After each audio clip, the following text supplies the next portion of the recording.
Mr. President of the General Assembly, Mr. Secretary General, today we celebrate a success. The UN has made life better for the international community. We do not ignore the shortcomings and inadequacies of its system. Despite these, it has acted often successfully to remove or reduce international tensions, so that peaceful solutions could be found to conflicts, so that the world's agenda could take note of the inequalities to be remedied between peoples, and of the limited nature of the resources available on Earth. The great vision that led to the San Francisco Charter and to the aim of having no more war between peoples is more relevant than ever. The Italian Republic is proud to have provided its contribution in accordance with the values of its constitution. The United Nations has been a formidable instrument in which individual states and their initiatives obtained their very legitimacy. Admission to the UN was a milestone for Italy in 1955. Over the decades, the UN has accompanied and sanctioned the independence of many countries that have become protagonists in the life of its system. Today, along with states, the international scenario has been enriched by new and important global players, which are the expression of civil society.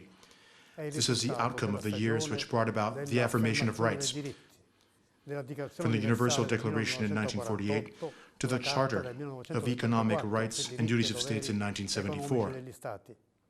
The UN has been able to promote a deeper understanding among peoples, a mutual respect, thus distancing the logic of competition and affirming the principle of peaceful coexistence and cooperation.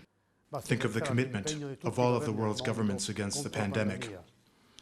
Its decision-making mechanisms can only be inspired by these goals and by the widest possible participation. We are faced with daunting adversaries: intolerance, underdevelopment, inequalities, climate change. The effectiveness of the peace initiatives that make up the core of the UN's actions must increase. Each generation has its trials. We have seen the reappearance of humanitarian crises that in turn provoke migratory crises, terrorism, a renewed arms race.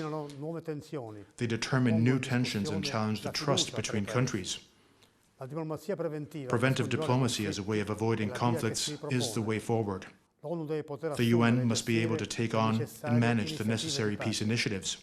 50 years after the conference in New York that brought together an assembly of the world's youth to discuss their future, the world we intend to entrust to the new generations must be better than the one we have inherited. The United Nations is an instrument to achieve this goal, to give hope for the future of humanity.